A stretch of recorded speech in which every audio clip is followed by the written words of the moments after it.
आणि त्यामुळे मला तर मगाशी ह्यांची सगळ्यांची भाषणं झाली तसं तसं माझं संकट चाललेलं होतं आणि जयंतराव गेले.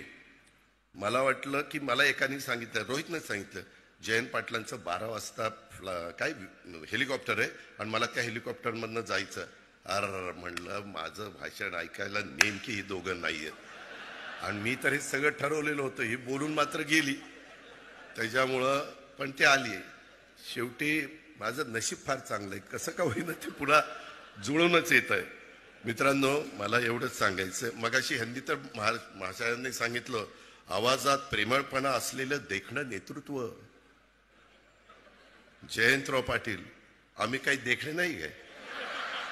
त्याला वाळव्याला बोलवायचं, इथं बोलवायचं, आमचीच बिन पाण्याने करायची ही देखणा. आणि आम्ही काय बिन देखणा आहे? तुला बघतोच, ये माझ्याकडे कसं काय येते. मित्रांनो,